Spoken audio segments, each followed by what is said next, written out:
ግሪን ካርድ ይዞ በአሜሪካ ውስጥ በሰላም ለመኖር ማወቅ ያሉባችሁ 15 እጅግ በጣም ወሳኝ ነጥቦች አሉ። ብዙ ሰው ግሪን ካርድ ካገኘ በኋላ በሚሰራቸው ትንንሽ ስህተቶች ምክንያት ዜግነት ከመከልከል አልፎ ተርፎም ከሀገር እስከ መባረር ወይም ዲፖርት እስከ መደረግ ድረስ የሚደርስ አደጋ ይደርስበታል። ስለዚህ በአሜሪካ በየትኛውም ግዛት የምትገኙ የግሪን ካርድ ባለቤቶች እነዚህን 15 ነጥቦች ግዴታ ማወቅ አለባችሁ። ምርጫ ሳይሆን ግዴታ ናቸው። ስለዚህ በዛሬ ቪዲዮ 15ቱን እጅግ በጣም ወሳኝ ነጥቦችን የማጋራችሁ ይሆናል። ነገር ግን ከዛ በፊት እኔ ለማታውቁኝ ሰዎች ጆሲ ይባላለሁ። እንደዚህ አይነት ኢሚግሬሽን የተገናኙ ቪዲዮዎች ነው ማዘጋጀው። ስለዚህ ለዚህ ቻናል አዲስ የሆናችሁ ሰዎች ቻናሉን ሰብስክራይብ ማድረጋችሁ እንዳትረሱ፣ ቪዲዮንም ላይክ ያደረጋችሁ መጀመራችሁን እርግጠኛ ሁኑ። ወደ ጉዳያችን ንግባ። ግሪን ካርድ ወይም ፐርማነንት ሬዚደንስ የምንለው ዶክመንት በእጃችን ሲገኝ የፈለግነውን ነገር ማድረግ እንችላለን፣ ወይም ከፈለግነው ነገር ነፃ ነን። የፈለግነውን ነገር ማድረግ እንችላለን። እንዲሁም ምንም አይነት ጉዳት ወይም ምንም አይነት ነገር አይከለክለንም ማለት አይደለም። እነዚህ ቀጥሎ የምነግራችሁን 15 ነገሮችን ማወቅ አለባችሁ። የመጀመሪያው ግሪን ካርድ ሲኖረን ወይም ፐርማነንት ሬዚደንስ ሲኖረን የምናገኛቸው ጥቅማ ጥቅሞች ናቸው። ከምናገኛቸው ጥቅማ ጥቅሞች ውስጥ የአሜሪካ ዜግነት ነው። ግሪን ካርድ ካገኙ ከ3 ወይም ከ5 ዓመት በኋላ አሜሪካ ዜግነት ማመልከት ይቻላል። ይህንን ሁላችሁም ታውቁታላችሁ ብዬ ተስፋ አለኝ። ሌላው ለቤተሰብ መጠየቅ ትችላላችሁ። ለትዳር አጋራችሁ ወይም ላላገቡ ልጆቻችሁ የግሪን ካርድ ማመልከቻ ማቅረብ ይቻላል። ላላገቡ ሲባል እድሜያቸው ከ21 ዓመት በታች ለሆኑና ትዳር ላልመሰረቱ እንዲሁም ለትዳር አጋራችሁ ግሪን ካርድ እንዲያገኝ ወይም ፐርማነንት ሬዚደንስ የምንለው ዶክመንት ማግኘት እንዲችል ማመልከት ትችላላችሁ። ሌላ የምናገኘው ጥቅም የስራ ነጻነት ነው። በስራ ምክንያት ግሪን ካርድ ካገኛችሁ ማለት ነው ከስፖንሰር አድራጊ ድርጅት ውጭ ሌላ ቦታ የመስራት ወይም ደግሞ የራሳችሁን ንግድም የመጀመር ወይም የራሳችሁን ቢዝነስ የመጀመር መብት ይሰጣችኋል። በሌሎች ሀገራቶች ለምሳሌ በአረብ ሀገራቶች ወይም በሌሎች ሀገራቶች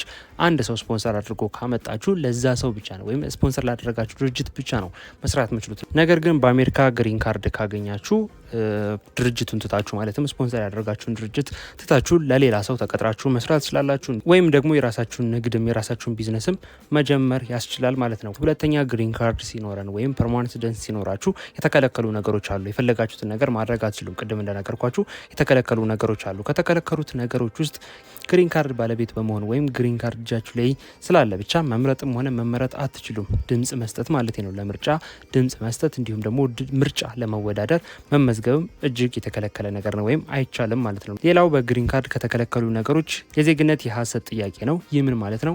አሜሪካዊ ሳትሆኑ ማለትም ግሪን ካርድ ኖሯችሁ ማለት ነው ግሪን ካርድ ሆልደር ሆናችሁ የተለያዩ ቅጾችን በምትሞሉበት ጊዜ ወይም ፎርሞችን በምትሞሉበት ጊዜ ዜግነት አለኝ ወይም የአሜሪካ ዜግነት አለኝ ብላችሁ መምላት ይህ በሕግ የተከለከለ ነው። እንዲሁም እንዲያደርጋችሁ ከተገኛችሁም እንደ ማጭበርበር ስለሚቆጠር ግሪን ካርዱ ፐርማነንትሊ ትቀማላችሁ ማለት ነው። ሌላው ሶስተኛ ግሪን ካርድ ሆልደር ስትሆኑ ማድረግ ከማችሉት ነገር የዳኝነት አገልግሎት ነው። ይህ ለዜጎች ብቻ የተፈቀደ ወይም የአሜሪካ ዜግነት ላላቸው ሰዎች ብቻ የተፈቀደ ነገር ነው።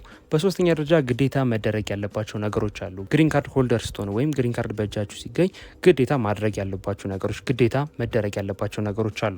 ከነሱም መካከል ግብር መክፈል ነው። በየአመቱ የፌዴራል ግብር ወይም ታክስ የምንለውን ፋይል ማድረግ ወይም መክፈል ግዴታ ነው። ሌላው አድራሻን ማሳወቅ ነው። የመኖሪያ አድራሻ በቀየራችሁ በ10 ቀናቶች ውስጥ ለዩኤስሲአይኤስ ማሳወቅ አለባችሁ። ዩኤስሲአይኤስ ቢሮዎች ወይም በአካል በመገኘት ሳይሆን በኦንላይን አለ የሚሞላ ፎርም፣ እሱም በመሙላት በ10 ተከታታይ ቀናቶች ውስጥ አድራሻ በቀየራችሁ ኤቭሪ ቦታ ቤትም ሊሆን ይችላል በቀያየራችሁ ቁጥር ማሳወቅ አለባችሁ። ሌላው ሶስተኛ ግዴታ ማድረግ ያለባችሁ ካርድ ማደስ ነው።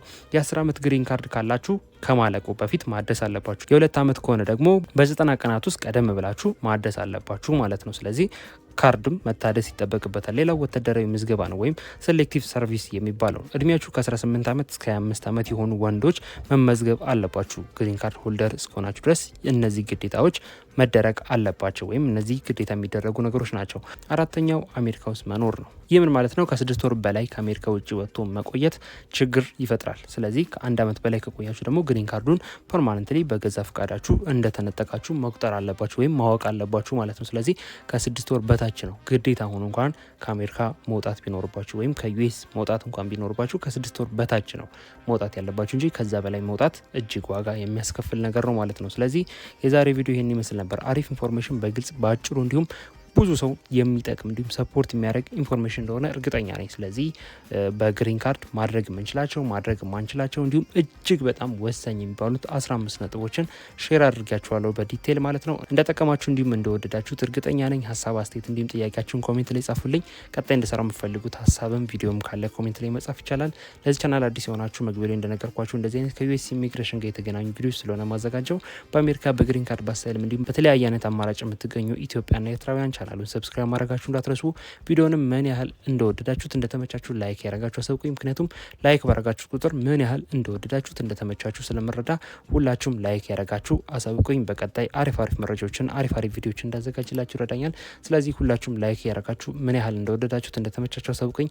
በቀጣይ በሌላ ቪዲዮ እንገናኛለን። መልካም ጊዜ